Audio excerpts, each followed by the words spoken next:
Many years ago, I had to do some trim work on some trees. And it wasn't something that was easy to get to because I had to use an electric trimmer, and it was about 350 feet away from the nearest outlet.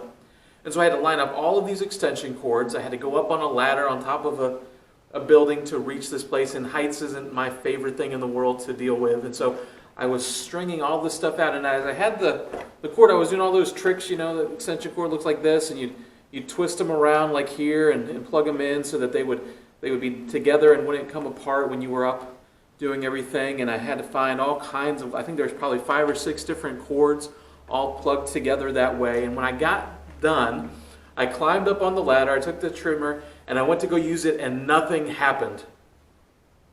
All that work, all that cord, all the time, and nothing happened. And so I'm playing with the trimmer, nothing's working there. I'm checking the connection on that, it's good. I'm going down one cord at a time, making sure everything's plugged in. I ended up having to come back down off the building and walk all the way back. I could not find any problem until I got to the very end, because right there was the end of the extension cord on the ground next to the outlet. I had forgotten to plug it in. And because I had forgotten to plug it into the power source, the whole rest of the thing was pretty much useless to me. It didn't serve any purpose other than to get in the way and to waste my time. As followers of Jesus, we've been given certain marching orders. And it doesn't matter who you are, some of them are the same. They're universal for those of us who follow Jesus. And they might look different based on your location or your talents or some of the special things He's called you to do. But all of us have these things that we are supposed to do if we're followers of Jesus. For those of us here at West Point Church of the Nazarene, we've worded it a certain way. We say that we exist to connect people to real life in Jesus. That's why we're here. If we do nothing else but do that, we've been successful. But if we fail at that, it doesn't matter what else we do, we've missed the mark. And it's like an extension cord. That's how this stuff works. This is us in this analogy, okay? We are the extension cords.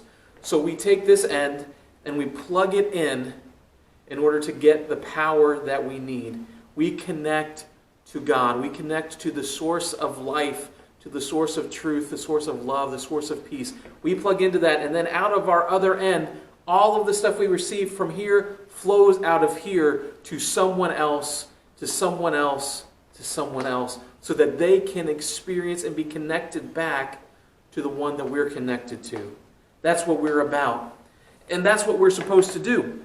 But I think sometimes we get lost in the stuff of life, and we miss out on some important things about those marching orders that we should really be paying attention to. It's kind of like when you're on the plane. Before you take off, they have to give you all of these safety instructions. And you've probably heard them so many times if you've flown that you could say them by heart, or you just look at the brochure, or you've already got your headphones and you're not paying attention anymore. But what they're telling you is important information. If anything were to go wrong, if something were to shake this plane, and say, for example, the pressure changed, there's going to be this bag with a mask that's going to drop down in front of your face, and you're going to take it, and you're going to pull the cord, and you're going to put it over your face like this, and you're going to be able to breathe oxygen. And even if the bag doesn't inflate, don't get scared, there's still oxygen flowing through. And that's how you're going to be safe when everything else starts to shake. But here's an important part of that instruction. If you have small children or somebody that needs assistance, you have to put your mask on first before you can give it to the other person. If you are trying to do all of this for them before you do it for yourself, you both will end up in trouble. And it's the same thing when it comes to these marching orders we've been given by Jesus. If I'm going to try and connect other people to God, if I'm trying to give them real life, if I'm trying to give them what God has promised them, this incredible, vibrant, abundant life that even is there in the mundane things of life, I have to be connected to Jesus myself.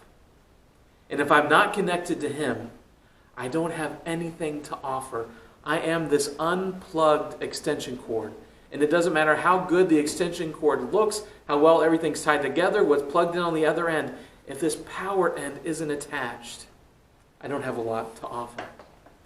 And I think one of the problems for those of us who are in church is that we take for granted that we're plugged in. We take for granted that we're connected to Jesus. I've seen this a lot played out this past year. This past year has been a lot of stuff shaking around, right? There's been a lot of turbulence on the plane, and we've been shaken, and you've been shaken. And in the midst of the shaking, what happens when you're not plugged in is you don't know who you are, you don't know what to believe, you don't know what to hold on to, you don't know what you're supposed to be doing. But connection is what grounds you. Connection is what holds you in place when everything else is shaking around. Like I used to have a job in maintenance, and part of our job was to do the janitorial work around the building, around the school, and so I got to vacuum, and I had an old vacuum, and it had this cord that you plugged it in, and it was kind of like, it was there, but you wondered how any electricity was coming through it because it was so loosely held inside any outlet that you just kind of did this little whipping motion, and you could fling it out, and it would almost come back to your hand all the way back. And it was great for wanting to move fast throughout the building, but it was horrible because if you did the wrong move, it would fall out, and you had to go back and plug it back in. So eventually they replaced the cord on this vacuum, and I got a new one. And once that new cord was in, it was almost like it had lock-in technology, because you would put it in an outlet and that sucker wouldn't move. It was almost hard to put in, and it was really hard to pull out. So the first time I put this in, I totally forgot about that, and I did that little whipping motion, and I about broke my arm off because I did this whip and nothing happened except that thing held tight in place. And then I did it a couple more times, and I found out it didn't matter how much I whipped it or how much I flung it around. It was not going to be moving because it was locked in. It was connected in to where it was supposed to be. Jesus is focused on our connecting to him. In John chapter 15, he is getting ready to go to the cross. This is his last moments with his disciples. And he wants to give to them as much as he can of what's really important before he goes to the cross. And he gives it to them, and it goes to us as well. And in chapter 15, he uses a word for connecting in Greek that sometimes gets translated as abide or remain. But he uses that word 11 times in just these few short verses. Let's listen to what he has to say. I am the true vine, and my Father is the gardener. He cuts off every branch in me that bears no fruit, while every branch that does bear fruit he prunes, so that it will be even more fruitful. You are already clean because of the word I have spoken to you. Remain in me, and I will remain in you. No branch can bear fruit by itself. It must remain in the vine. Neither can you bear fruit unless you remain in me. I am the vine, you are the branches. If a man remains in me and I in him, he will bear much fruit. Apart from me, you can do nothing. If anyone does not remain in me, he is like a branch that is thrown away and withers. Such branches are picked up, thrown into the fire, and burned. If you remain in me and my words remain in you, ask whatever you wish and it will be given you. This is to my Father's glory, that you bear much fruit, showing yourselves to be my disciples. As the Father has loved me, so I have loved you. Now remain in my love. If you obey my commands, you will remain in my love, just as I have obeyed my Father's commands and remained in his love. I have told you this, that my joy may be complete in you, and that your joy may be complete. Jesus is serious about this connecting, this abiding, this remaining thing. And we can take for granted that we're connected. And there's two ways that jump out of what he just said, that we take for granted sometimes. In verse 15, chapter 2, it says, he cuts off every branch in me that bears no fruit, while every branch that does bear fruit, he prunes. Every branch that bears no fruit, he cuts off. I think sometimes we assume that if we are close to this church thing, to this spiritual thing, to this Jesus guy, as long as we just get close, then that's all it takes for us to have power. We think that as long as this cord is close to the outlet, it's going to do something for us. And so we assume a couple of things. We assume that as long as I say I believe the right things, that's all that it takes. And so we do this sometimes even when it comes to asking people to come to faith in Jesus. We say, well, do you believe that he's the Son of God? Do you believe he died for you? Do you believe he rose from the dead? Do you believe he forgives you? And we say yes to all of those things, and we think that's it. I believe that stuff. And so we got close. Or sometimes we think it's a code of conduct. So if I do the right things and don't do the wrong things, then that's what it takes to have this power. That's what it takes to have this life that he's asking for us to have. And so for some of us, this is what we think. We think, I'm good, I'm connected because I've read through the Bible in a year, I go to a Sunday school class, I volunteer, I protest the things that I know God is against, I'm trying to make the world a better place, I got a giving statement back in January because I gave money to the church like a good person did, or maybe it's this, we say, I told people that I believed in Jesus when I was at camp when I was a kid, and I did that back then, so I've been good ever since. Or maybe it's like, look, my family always took me to church. My grandparents, my parents, they still go, and because of those things, I'm good, right? I'm connected in. It just kind of flows from them to me, and everything's good. And we think that it's about believing certain things, or acting certain ways, or if I just did this, or did that, or experienced this, or experienced that, if I just do those things, then I'm close enough, and I've got to be connected, right? But the question isn't, what are you doing or what you believe? The question that he's asking is, what kind of fruit are you producing? The fruit that Jesus is talking about here is evidence, and it's evidence of an authentic relationship with Jesus. It's not just enough to know about him. It's not enough to just do things for him. Do you know him? And does he know you? And more than just knowing him, is he with you? Is his presence with you? Is it a reality of your life day in and day out, moment by moment? Only his presence is heavy enough to anchor you in place when everything else starts to shake around. And only his presence is what's going to transform you. That's part of the fruit that is evidence of his presence in your life, is that you are not the same when Jesus shows up. For some of us, it's real simple. You want to know what the transformation in you is going to look like? It's literally going to be fruit.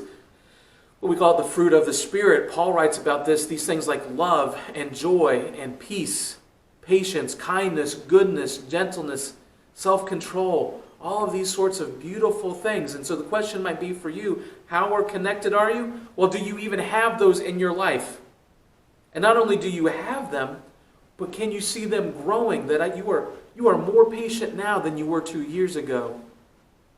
Or you have more self-control now than you did 5 months ago. Is this growing in you or not? And then if it is growing in you, the things that you've received from Jesus, are you pouring them out to others? So is the world around you, the people around you, getting transformed as well? Like when you show up, is grace something that people get from you? Is love something that people get from you? If you don't have evidence, if there's no fruit of this close relationship with Jesus, well, you might be connected to something. It might be a memory from your past. It might be a code of conduct. It might be a statement of beliefs. But you're not connected to Jesus. You're not connected to the vine. And then in verse 4, it says, "Remain in me and I will remain in you. No branch can bear fruit by itself. It must remain in the vine, and neither can you bear fruit unless you remain in me." I think sometimes the other thing we do besides just wanting to get close is we think, if I just work really, really hard, if I just put a lot of effort into this, then I'm connected. It's almost like we're trying to earn our connection in to this plug of life that Jesus offers. And so we assume that if I do good things for Jesus, it's just as good as doing things with Jesus. Catch that difference. Doing things for versus doing things with. That makes a difference.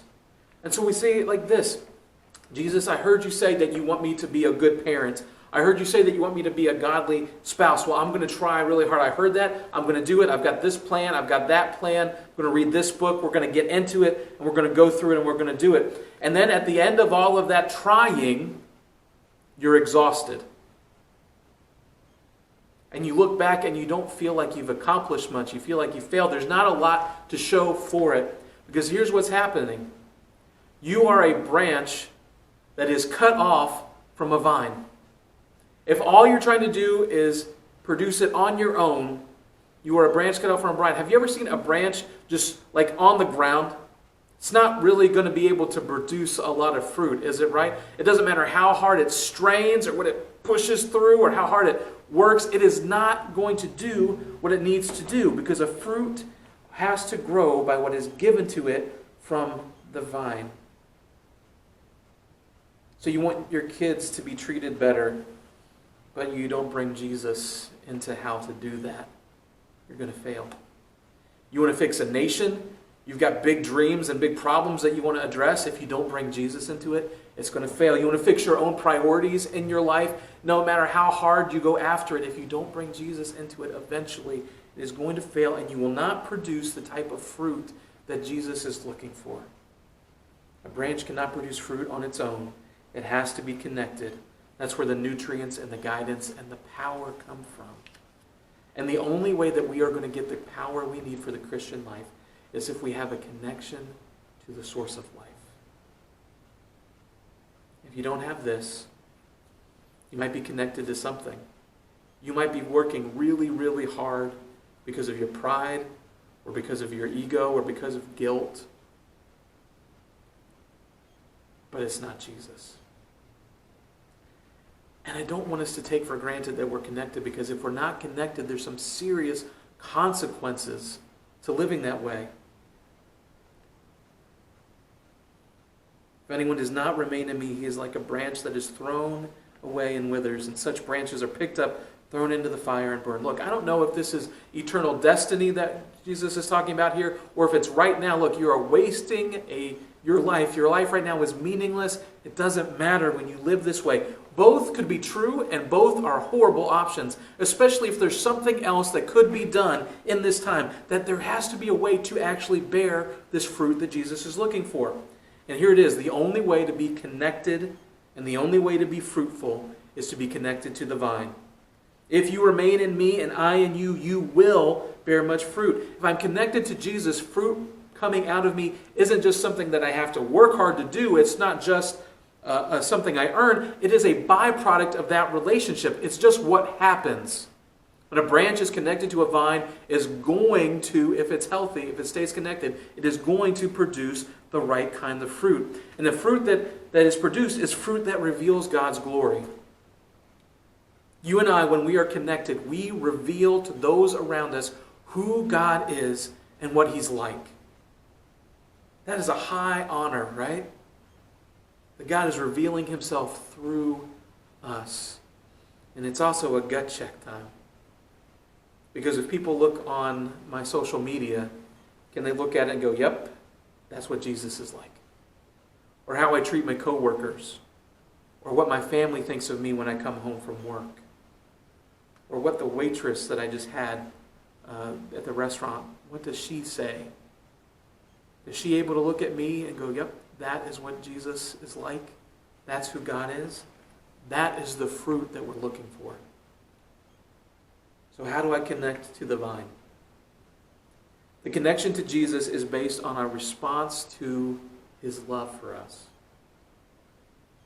That's a very freeing thing, because it's not about where I was born. It's not about what I've been able to accomplish with my life. It has nothing to do with me. It has everything to do with who He is. That He loves me. That the Father loves the Son, and they both have brought that love to me. And because they love me, my identity for Him wants to be called beloved. And because He's loved me first, I'm now able and empowered to love Him back. That I can obediently respond to what He's asked me to do with my life. That I can follow where He wants me to go and be who He wants me to be and do what He wants me to do. Not because I'm trying to earn His favor, but because He has shown me His favor. Like, if you are willing to die for me, if you are willing to give me life, if you are willing to take me right where I am, how could I not give myself back? And I'm able to lock that plug in then when I'm connected, the same way I do with any other relationship. I spend time with Him.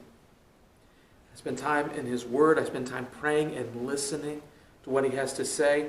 I share His priorities and His values. Like if you've ever been with somebody who's important to you and because they care about something, now you care about it too. It's that same thing here that I now value what you value. I care about what you care about, and I acknowledge who He is. That He is my Savior, that He is Lord, that He is worthy to be followed, that He is worthy to be obeyed. And if I do these things, then fruit gets produced. Not just fruit that shows that I'm connected to Jesus and goes out, but also fruit that affects me as well. And one of the biggest ones that comes is joy.